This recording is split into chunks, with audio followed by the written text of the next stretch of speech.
See, you got to always have competition. Somebody going for number one.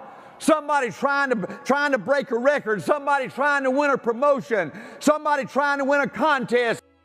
Competition is everything. What I wanted to talk to you about, it would be how to build a team. Now first let's think about what is a team. A team is one. It's a oneness. It's everybody has one heartbeat. Everybody on the same page. Now the first step to building a team is you got to lead with your heart. What is leading with your heart? Leading with your heart is following your instincts, following your gut, not your head.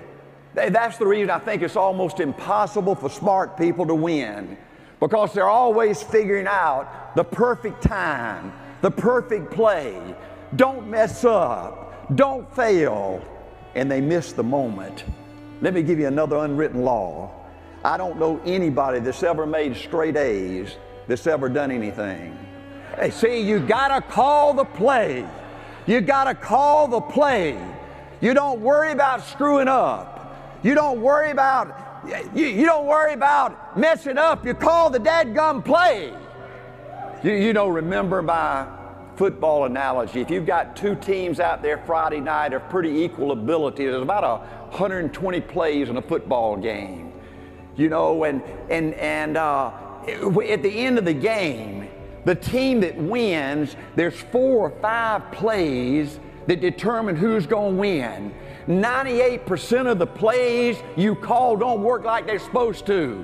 But you know the team that wins are the players that they believe that next play is going to be one of those 4 or 5 plays.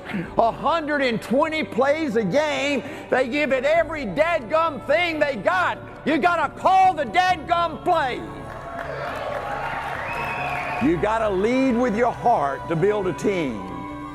Leading with your heart is following your instincts, following your gut, not your head. Having the courage to call a play. If it fails, and it probably will, you call a play. You call another dadgum play. Leading with your heart is believing in you. Leading with your heart is believing in your principles. It's believing in your system. It's believing in your people. It's believing in your team. And you know what? You know what? See, I was trained as a football coach before A.L. Williams to call a play in 25 seconds. And you know what?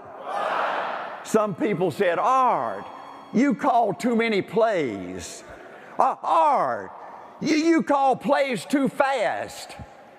Art, you always kept changing the plays. But you know what? You know what? In spite of me, A.L. Williams built the largest, most powerful sales force in the history of our industry. In fact, you know what? We were so big there wasn't anybody that even came in a close second. Let me give you another unwritten law.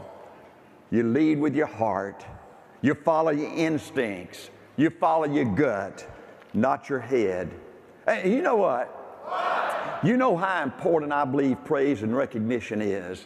It's just everything, that's all. And what a wonderful job y'all do with praise and recognition now. See, everybody needs praise. Everybody needs recognition.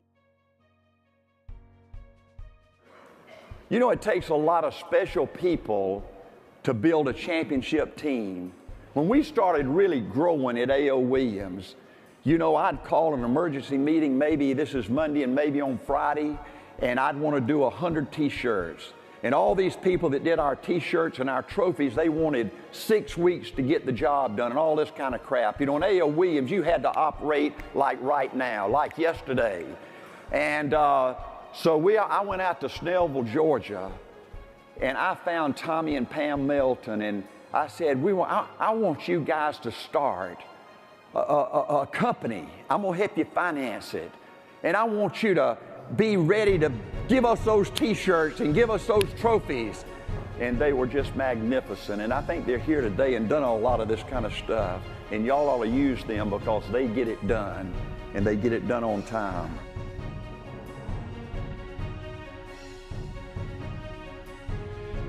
Boca is an unbelievably special place for all of us A.O. Williams people. It was here in Boca in 1984 that we celebrated our first national championship, right over there by the swimming pool in that old meeting room. We dropped balloons from the ceilings with $100 in it, you know, just like they did at the Republican and Democratic conventions this year. We gave dozens of Rolex watches out with 1984 national champions on the face of the watch. We had the NSDs dress up in football uniforms, the Ys dress up as cheerleaders, and we celebrated a historic victory. But you know what? The life insurance industry said, we didn't even know we had a national championship. But you know what? They knew it in 1984. They knew it after we got through in Boca. A.L. Williams brought a different kind of competition to this industry. We started a dadgum war. A.L. Williams said here as we left Boca, we dare you, Prudential. We dare you, New York Life, to see if you can take it back. We don't think you're good enough. We don't think you're tough enough to ever be number one again. And you know what? You know what? A.L. Williams won 7 straight national championships. To build a national championship team, you got to build with people that can still dream, that can still believe, that can still hope, that are still willing to compete. See, most people in our country today, and just back then too, that have been so beat up, so put down, that they've just given up on their dream. Let me talk to you a minute about those original 85 people. All those original 85 people that founded this company were all coaches, or they had played on a team. And A.L. Williams turned life insurance into a game. See, A.L. Williams didn't know anything about business. We didn't have any MBAs. We didn't have any professional salespeople. We didn't understand business plans. We didn't understand budgets. But those early A.L. Williams pioneers, they understood putting on a termite uniform. They understood hitting anything in the wrong color jerseys. Those early A.L. Williams people understood what it was like to get screwed, but they also understood what it was like to get even.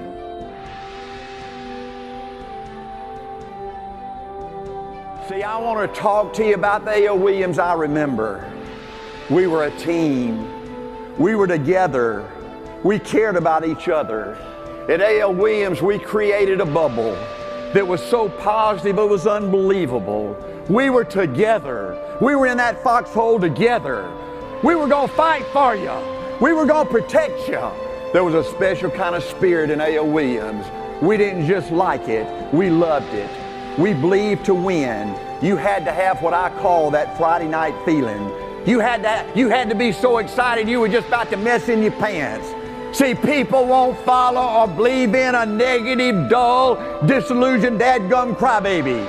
See, we believe that everybody wanted to be somebody. Everybody that's ever been born on this earth, they want to be somebody.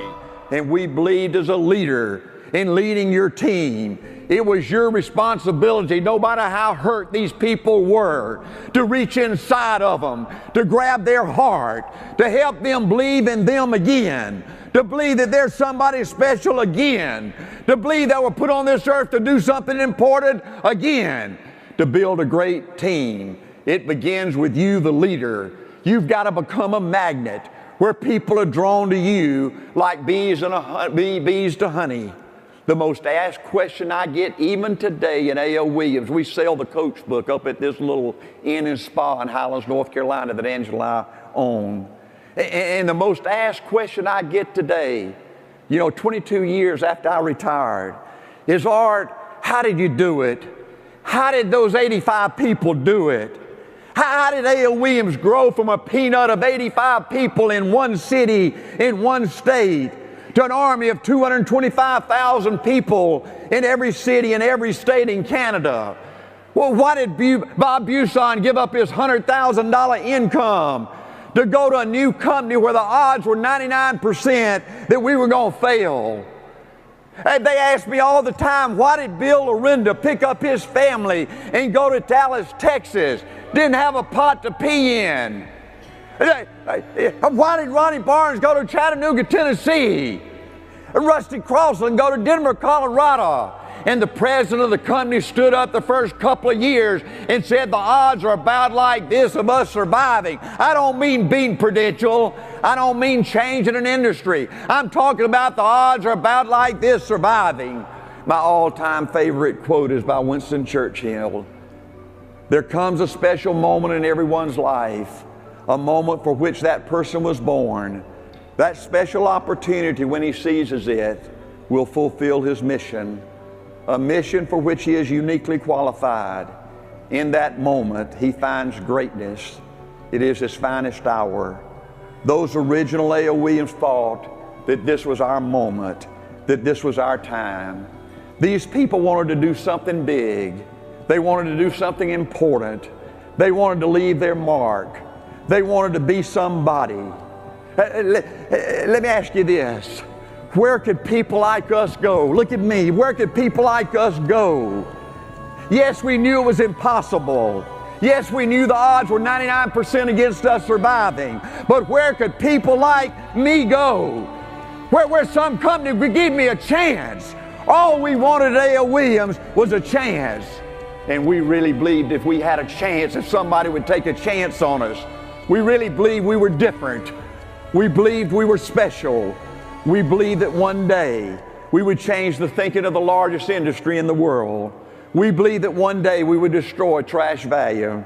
We believed that one day our leaders would become among the most successful in American business. We believed that one day we would take our people to all the great places of the world. Those original A.O. Williams people were big dreamers.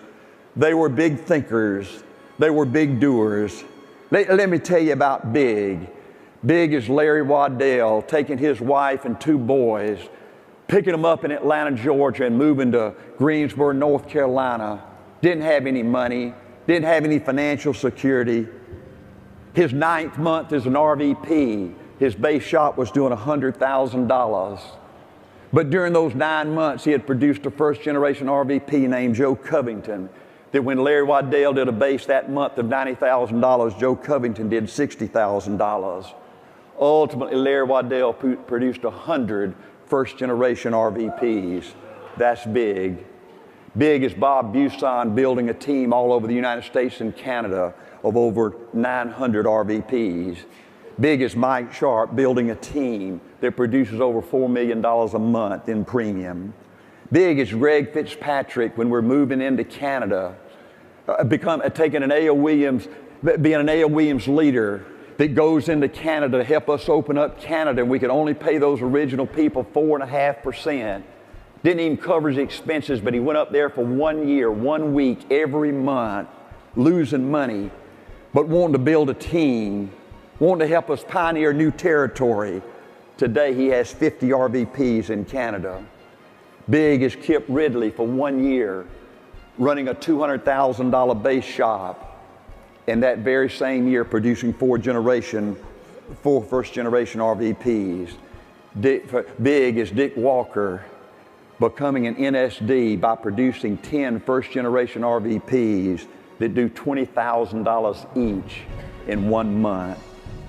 Big is John Rourke and Nick Elise, building a team that's always in the top 100 in A.O. Williams.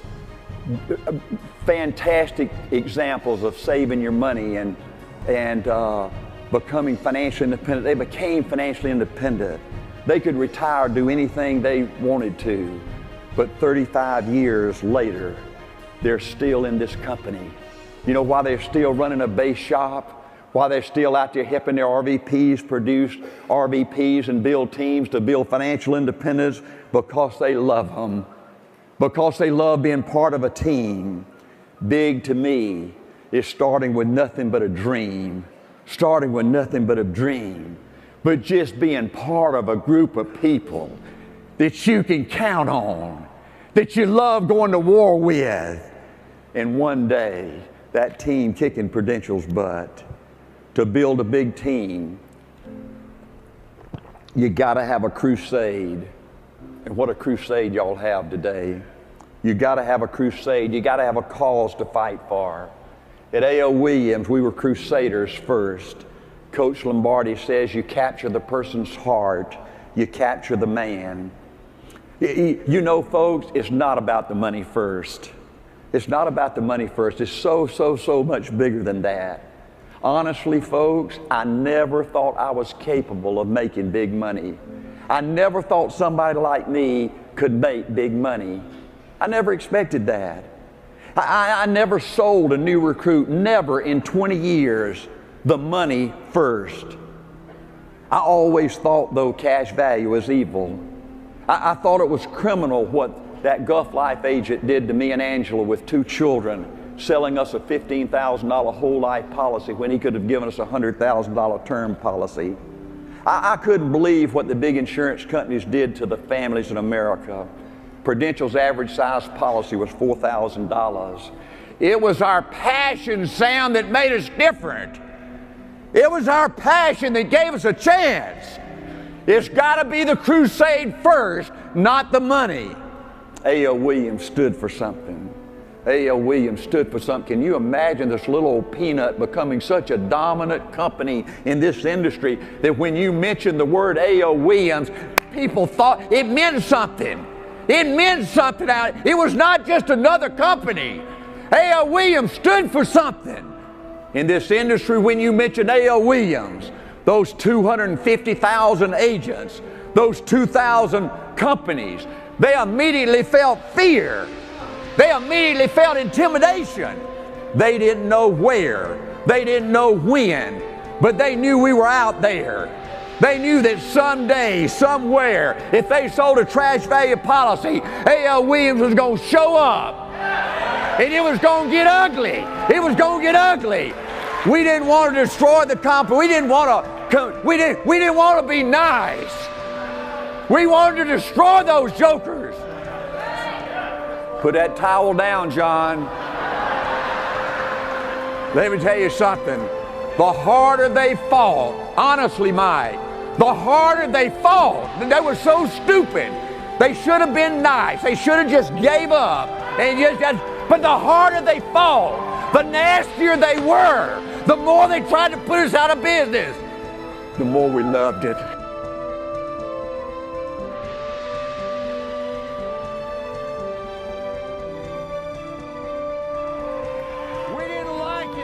Williams. We didn't like it at A.L. Williams. We loved it. We didn't like the fight. We loved it. We didn't like the controversy. We thrived on the controversy. In 1976, 10 years after I'd left coaching, I was in corporate America with ITT and Waddell & Reed. And I think the final thing that happened to me that made me want to start A.L. Williams is I was an RVP with Waddell & Reed over the 5 southeastern states. I had 650 people licensed on my team. In 1976, I had 19 people that were ready to be promoted, that had earned the right to be promoted. And Waddell & Reed came out with their 1977 budgets, and they gave my southeastern region 2 new offices to open. The number one region, there were 13 regions in Waddell & Reed. Our region produced more than all the next 12 combined. And they allowed me to open 2 new offices. And 17 people that had earned the right to be promoted had to wait another year, another 12 months, and I couldn't stand it. I wanted to be part of a company with no limits. I wanted to be part of a company that would give you unlimited territory. You could go anywhere. No protected territory. I wanted to be part of a company that would give you an unlimited market. There were millions and millions and millions of people out there that had trash value policy that needed to be replaced. There were 250,000 life insurance agents that were selling hundreds of thousands of policies every year, increasing our market. I wanted to be part of a company that had unlimited money, that never asked you to slow down. I wanted to be part of a company that would give you a chance to make unlimited promotions, that you promoted the individual when they were ready, where you could build it as big as you want and you could keep getting bigger, never holding anybody back. I wanted to be part of a company that had unlimited support. Think about this, folks. Think about this. It took us 12 years to get our own home office. Y'all are moving into your own home office. Hey, Tom, in another couple of months. It took us 12 years, 10 with ITT and Waddell and Reed, and 2 in our first 2 years at AOEs before we could get a company to build our own home office. We were a freak, we were unique, we were different, and we couldn't fit in with other companies out there. A.O. Williams finally had everything in place with no limits. Now, we had no limits, and in February 10, 1977, we had to decide how were we going to grow A.O. Williams. Here we were, a little old peanut. 85 people in one city and one state. How were we going to build this army of 225,000 people in every city and every state? We decided we were going to do it like McDonald's did it, by opening new stores. Let me give you another unwritten law. Great companies always grow. McDonald's was founded in 1984 in California. The first 17 years, they opened 700 stores. In 1983, they were opening 3 stores a day.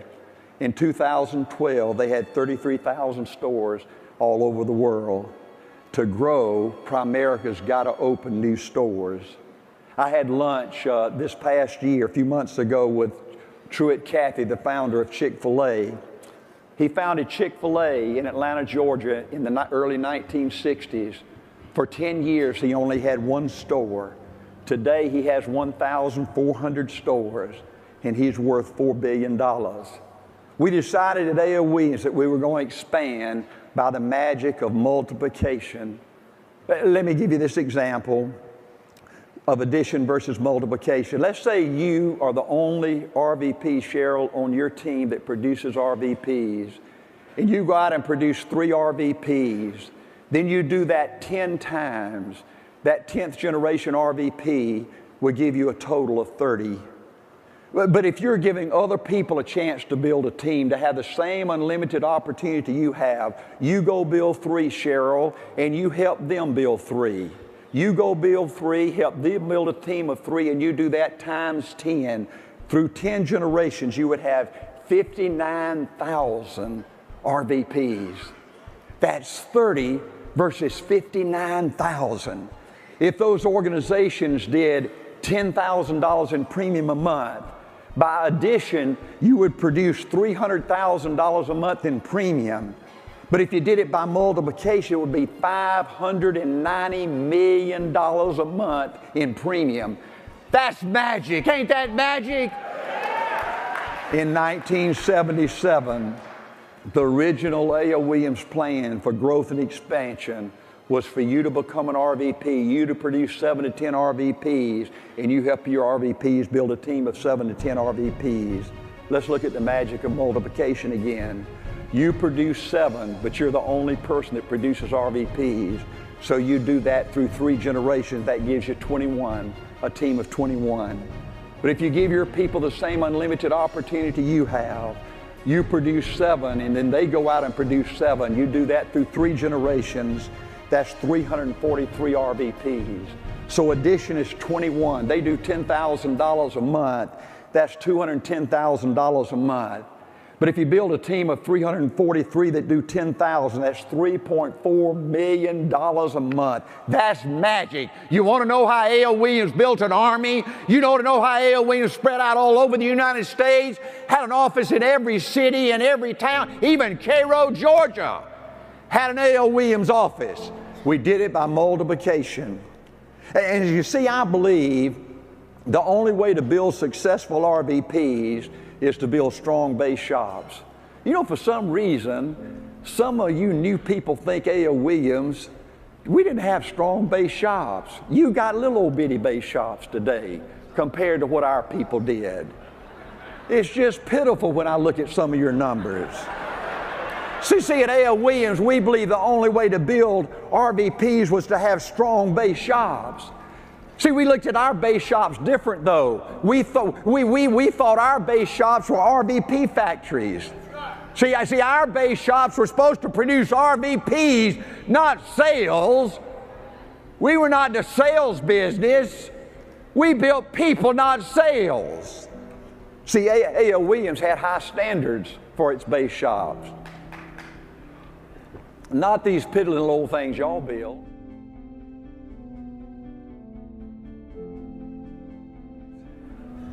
Bob Safford.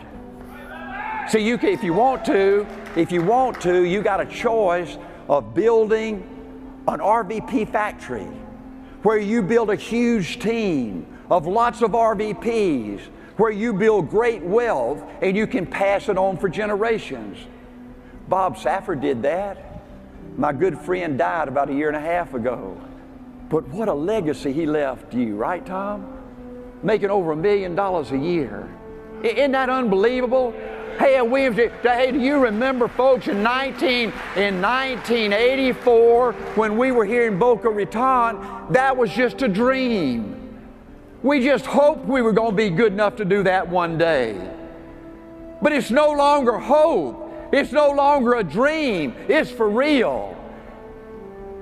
My buddy Lafayette Walker, professor in Washington, D.C., he wanted more than that. He wanted to build a legacy of greatness. He went out and built a great team. And he passed away. But he left it to his young'uns. When you became an RVP in A.L. Williams, you had your own business, your own company. You could make a decision which way you wanted to go, and whichever way you wanted to build it, we were fine with that. To build a team, you got to have competition. To build it big, you got to love to compete. You got to love the toughness. I love what Coach Leahy said, Mike, in the 1940s up at Notre Dame. He called us running backs together, and he said, running backs, you'd rather die at birth than fumble the football at Notre Dame. That's the way we felt at A.L. Williams.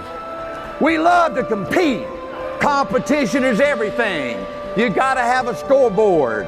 If you don't have something to play for, you and your team get tired.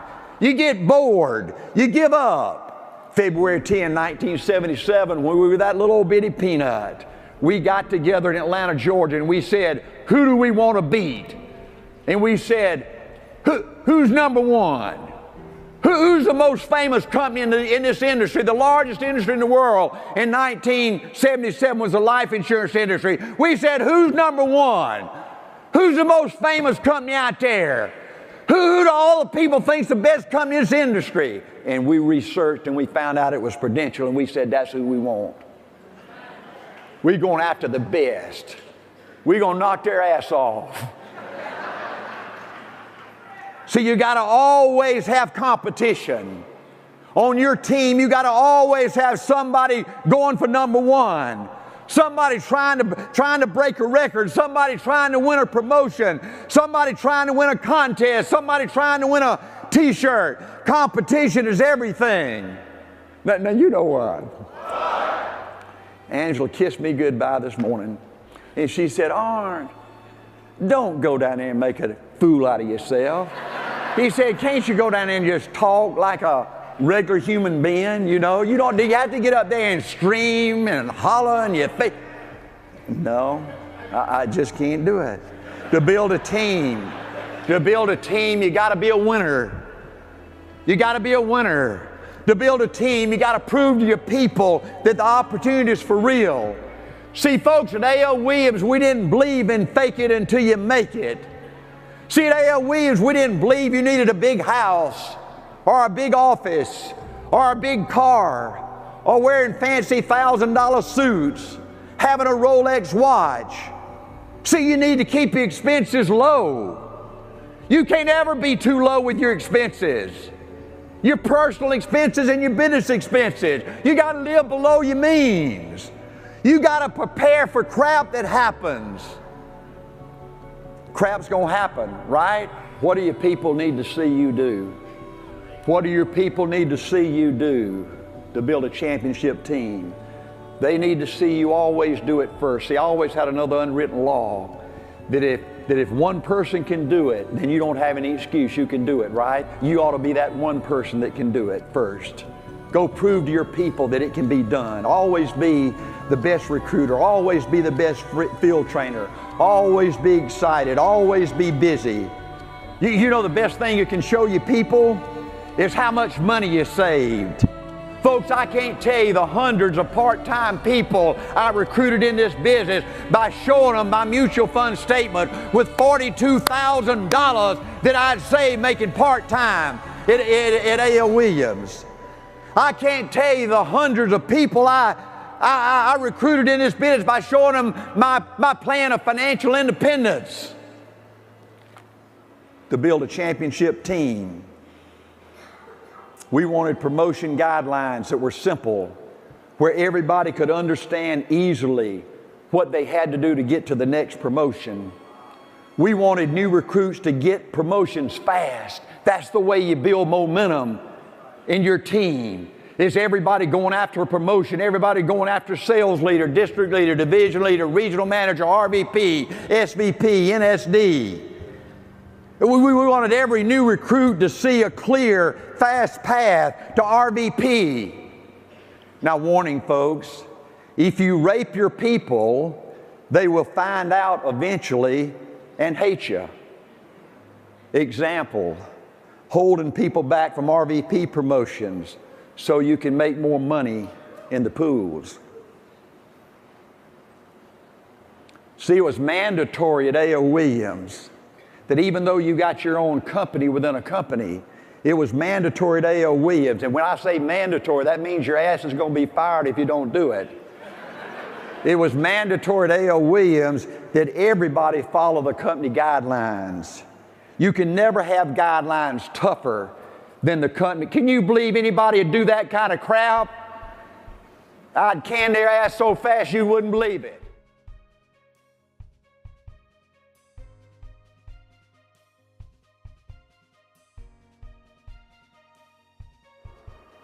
In fact, you're stupid if you don't make battlefield promotions. Another unwritten law. You want to, John, is that too bad? Another unwritten law. You want to promote people when they have momentum, not wait until they lose momentum. Warning, every RVP follows the company guidelines. Let me tell you something interesting. Folks, I was more than a double stud. I produced 9 first-generation RVPs, 7 original RVPs, plus Bob Safford, plus Bob Miller. 100% of my first generations made it. None of them failed. They all were multimillionaires. They all built big teams. All my first built tons of RVPs that became financially independent. But you know what? 20 years later, the A.O. Williams team, those 10,000 RVPs, 225 licensed people, look like 90% of them were RVPs that were doing $5,000, $10,000, $15,000 base shops. And yes, you know what? We even had some RVPs fail. And you know what? If you build a big team, yours is going to look just like that. See, if you have a plan to never have RVPs fail, to promote only $30,000 base shop RVPs, for your RVPs to earn $250,000 a year, 2 bad things will happen to you. Your team will always be little, and number 2, you would have denied hundreds of people, literally hundreds of people, the opportunity to change their life. See, I believe it's your responsibility as an RVP to push up people, to build people, not sell, to promote your people. Yes, when they hit the guidelines most of the time, but sometimes early. If you err, always err promoting people early, never err holding people back.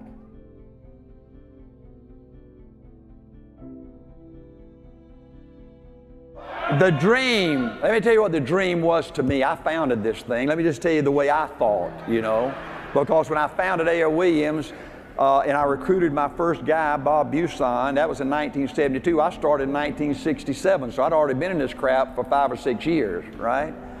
And so let me tell you what the dream was to me. I had a great life. I loved coaching football. I loved that. That was all I wanted to do as a youngster, was be a coach. And the dream to me in going in business and becoming an RVP is I want to be my own boss. And most people feel the same way. All the people in this room feel the same way. There are millions and millions and millions and millions of people out there in America and Canada that feel the same way. But I want to be my own boss. I want to be totally financially independent. That was an obsession with me and all 85 of those other people. I want to be in a position, John, where nobody could put their thumb on me. Do you know how wonderful it is? I told John Addison, I love old John. He's got a heart. He leads with his heart. But John asked me to speak today, and first I said, "What time you want me to speak?" Mike Burroughs called me. He said, "Well, you start off at 8:30." I said, "I don't do that no more." I said, "I don't even know what an alarm clock is." I said, "I get up when I want to get up."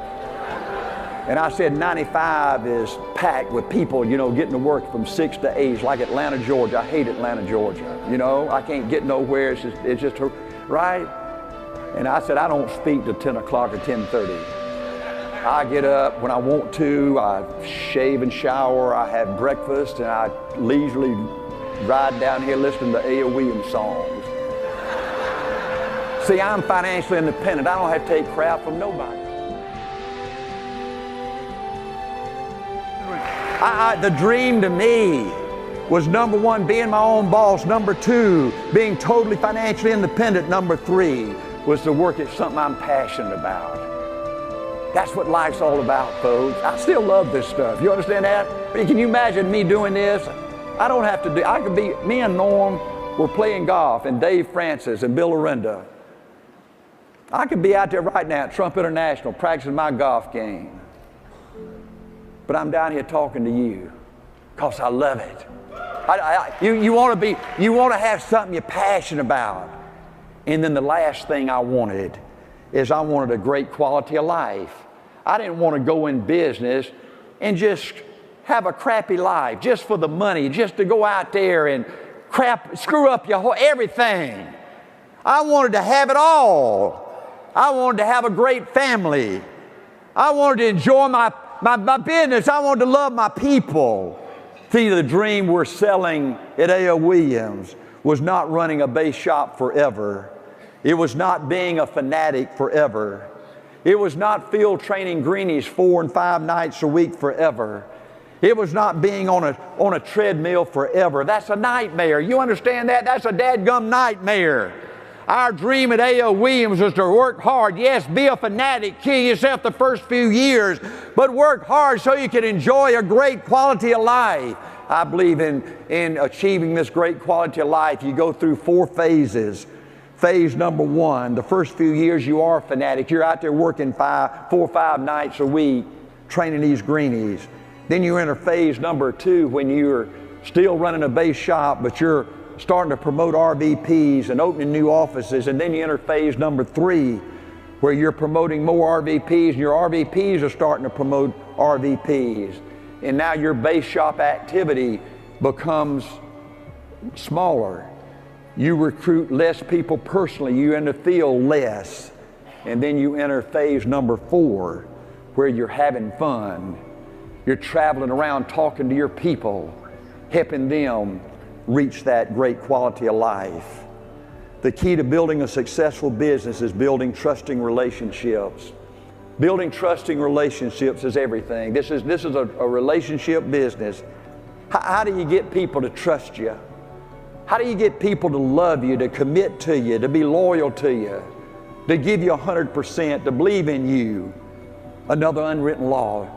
You get people to trust you by you being there, by you being loyal to them, by you believing in them. But you got to prove it. You got to prove it. Let me give you 3 examples. Bob Miller was the first person I recruited down here in South Florida in Fort Lauderdale. He had gone out and replaced a coaching friend of his cash value policy with a term policy with A.L. Williams. That guy's whole life, guy came back and said, well, if you wanted term, I could sell you term. And he replaced our A.L. Williams policy with his term that was maybe 3 pennies a month cheaper than our term. And I talked to Bob Miller on the phone. He was a little down and whatnot. And I said, Bob, next week I'm going to be in Fort Lauderdale. I want you to call that coach and set up an appointment. And he said, Art, I don't want to do that. This guy's a friend of mine. All I wanted him to do was have term. He's got term now. I'm happy with that. Let's just leave it alone. I said, no, Bob, that ain't right. I said, call that guy up and I want to see him. Bob made an appointment. I flew down to Fort Lauderdale. Bob Miller and I went out and we had a meeting with that guy. And I said, let me tell you something. That ain't right what you did. Bob Miller, your friend, came in here and educated you on buy term and invest the difference. And that asshole that sold you, hush, John, that asshole that sold you cash value policy, now he's going to come back after Bob Miller educated you, and he's going to sell you now a term policy, which that asshole should have sold you the first go round, you know, and it just costs us 3 cents a month cheaper. You going to do business with, you got to be kidding me. And you know what? He changed back to the A.O. Williams policy. Hey, he never came full time, but he was an A.O. Williams crusader for the next 20 years. You got to be there with your people when they need you. You got to prove that you're loyal to them, that you believe in them, that you're a stud. I get an emergency call from Mississippi. Mississippi Insurance Department puts us out of business. The headline in every major newspaper, A.O. Williams kicked out of the state. I called Bill Anderson, which was our biggest guy there at the time. I said, Bill, call an emergency meeting of all the A.O. Williams people. I'm coming. I didn't run from that. I jumped on an airplane. We go to a hotel. We have a meeting like this. I said, let me tell you something. We're trying to change an industry. Did you think it was going to be easy? Do you think those jokers were going to roll over and play dead? That's what they're supposed to do. They're supposed to fight. They're supposed to fight dirty. They're supposed to try to put us out of business. This is the way it's supposed to be. But you know what? They ain't going to do it. We're going to knock your ass off. We're going to come back. 2 weeks later, we were back in Mississippi. That year, we had the biggest year we ever had.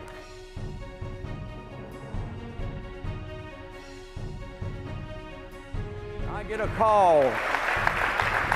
a call one day from Ronnie Barnes. Tennessee kicks us out of business for a week. We go up there and we straighten that out. I get a call from Ronnie Barnes a few weeks later. The Better Business Bureau took a full-page ad out in the Chattanooga Times. Said, warning, don't do business with A.O. Williams. Gave an 800 number for you to call, and they'd tell you, we've been outlawed in 98 states and all that kind of crowd. I told Ronnie Barnes, I called him up, I said, Ronnie, go get the best lawyer you got in Chattanooga and we'll pay for it, and you tell them we're going to sue their ass. And they backed off in 24 hours. You gotta, to build trust in relationships, you gotta be there. You gotta be loyal to your people. You gotta believe in your people. And it ain't good enough to talk it, you gotta show it. Another unwritten law. Before any business activity takes place, you must have a relationship first. You must have their trust first. Let me give you an example. I never made a sale on the first interview. I understand some of you people do that. It's just almost, I can't even comprehend somebody doing something like that, you know? I mean, I was just a football coach. I never had anybody really train me. I sort of trained myself, you know. But I said, you know, I don't want somebody to walk in my house and put pressure on me to buy something and all this kind of crap, you know. I never made a sale for 20 years on the first interview. The purpose of the first interview is to build a relationship. You want to go in there dressed not like an insurance agent, but like a coach, right? And you go in there and you're with his best friend and you're building a relationship, right? He's getting to know you and where you came from and what your principles are and all that. You're building a relationship. And then the second purpose of the first interview is you pick up information, then you take it home, you analyze it, you prepare a plan, then you go back on the second interview and you make the sale. I don't know any other way to do it. But yeah, it takes more time to build it right. It takes more time to build it right, but it's worth it to build it right the first time. Trusting relationships is everything in every part of your business. Before they buy a life insurance policy, they got to trust you. Before they buy an IRA, they got to trust you. Before they pay $100 to join Primerica, they got to trust you. Before they take off and pay their expenses to go to the convention, they got to trust you. Before they go full time, they got to trust you. Before they make a replacement, they got to trust you. In every single area of your business, trusting relationships is everything. Let me give you an example to take back that'll help you. Write a letter. Write a letter to your people. Folks, for 40 years, right now I own a little inn up in North Carolina. I've got 220 employees. Folks, today I still average writing at least one letter every day. Last week, this is an example letter I wrote our head chef. I said, "Dear Johannes, every day I think about how special you are. You are amazing, Art." Trusting relationships is everything. The simplicity and the common sense of A.O. Williams is something I was very proud of. Let me just give you 4 examples. Number 1, you've got to build with quality. You've got to build it right the first time. See, we built with 4 and 5 pointers. Married, got kids, got a home, have a job from 27 to 55. Do you make exceptions? Sure you do. But 90% of your team better be 4 and 5 pointers. Build with quality and build it right the first time. Number 2, the A.O. Williams system. This is simple. We simplified this thing. If you're a stud, the better you get, the more simple you simplify things. A.O. Williams was a warm market company. We never got on a cold telephone. We never knocked on a stranger's home. We never made a cold call. A.O. Williams was built on relationships. Step number 1, you recruit a part-timer with 4 or 5 best friends. Step number 2, the part-timer calls his best friend and sets up an appointment. Step number 3, you get in the field with that new recruit within the first 2 or 3 or 4 days. That's it. That's our whole system. The sales process is no pressure. You never sell on the first interview. There's 3 steps. The first interview, you start building a relationship. You pick up information. Then you go back and you make an analysis. You make a plan. You go to step number 2, you show the plan, you make the sale. Step number 3, you deliver the policy. You recruit the guy. Now I know y'all got this computer crap, where you can sit there in the office and you can zap that damn thing up and you can get it issued instantly and you can get a quick paycheck. But that's a disaster, Jimmy. See, all this computer crap y'all got is some good stuff, but the fundamentals of building a team don't ever change. And any asshole that tells you any different don't know what in the hell they're talking about. Keep it simple. Keep it simple. Keep it. Let me give you another unwritten law. I think it's stupid to send your recruits to one of those Tom Hopkins sales training crap. It's so stupid on so many levels, I ain't even going to be stupid enough to sit up here and try to explain it to stupid people. Number 4.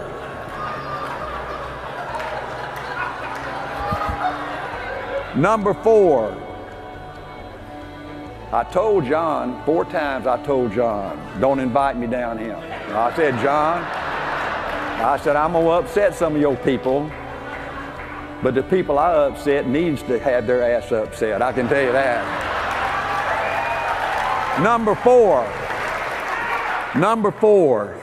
Have high standards. Do it right the first. Have high standards. You know, one of the greatest moments in an athlete's life is to get that leather jacket. Ain't that right, Larry? To get that leather jacket. Man, that meant something, right? To get that leather jacket with that K on it, that means you were a stud. All the girls looked at that and just, right? Man, you were a stud. You were part of a team. You were something else. You weren't like all the other students. You wear that leather jacket, though, you got a responsibility, right? You out there drinking and doping and and doing bad things, then people that see you with that leather jacket, they think I'm like you. They think you ain't gonna do it. I got this out of the A.O. Williams way. I wrote this in 1985. The A.O. Williams image. A leader must look like a winner, talk like a winner, act like a winner, and be a winner. Dress conservatively. Don't recruit people that got these earrings in their eyelids and nose and tongue. No alcohol served at any A.O. Williams meeting or convention. No excessive offices. We make money in the field, not in the office.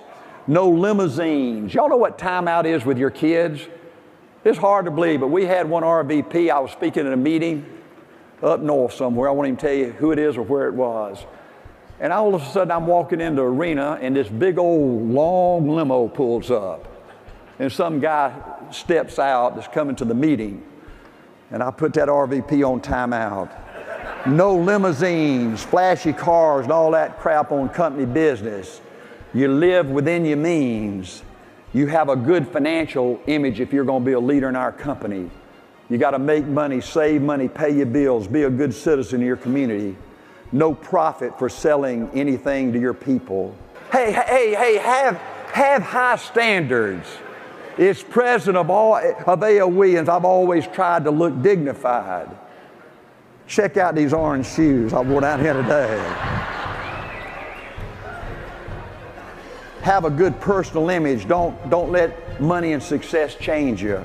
Remember where you came from. Always be a good, caring person. Have a great family life. Spend time with your family. Take care of your family. Always be positive, a personal example. People respond to things you do and the way you live more than the things you say. Always have the highest standards of honesty and integrity. Be honest and be above board in everything you do. Let me close with this. To be a great leader, to build great teams, you've got to become a great encourager. Another unwritten law, everybody needs somebody to encourage them. Always remember this flashing sign on everybody's chest that you recruit on your team that says, make me feel special, make me feel important, I want to be somebody. Everybody needs somebody to encourage them. Growing up in Cairo, Georgia, I was never great at anything. I was never a great athlete, just pretty good. I was never a great student, just average. I never thought I could make big money. I never thought I could run a big company. In every way, I was pretty average on the outside. But I was blessed to have somebody that was a great encourager in my life. Coach Taylor made me feel special. Coach Taylor made me feel important. Coach Taylor made me feel like, as I was a kid, that one day I was going to do something really important. Coach Taylor was my one hero in life. I'm 71 years old, and I remember it just right now, just like it was yesterday, sitting in that lunchroom seeing Coach Taylor eat with those other teachers and coaches over there. Or out on a basketball court or a football field, and I'd look at him and I'd say, man, if I could ever be good enough to be like him. If I could ever make kids feel special like Coach Taylor makes me and my teammates feel, that's the best thing I could ever do with my life. As a kid growing up, all I ever wanted to do was coach, was to make kids feel special. All I ever wanted to do was be like Coach Taylor. Everybody needs somebody to encourage them. Folks, if you want to build a great team, if you want to really make a difference with your life, if you really want to change people's lives, go be Coach Taylor.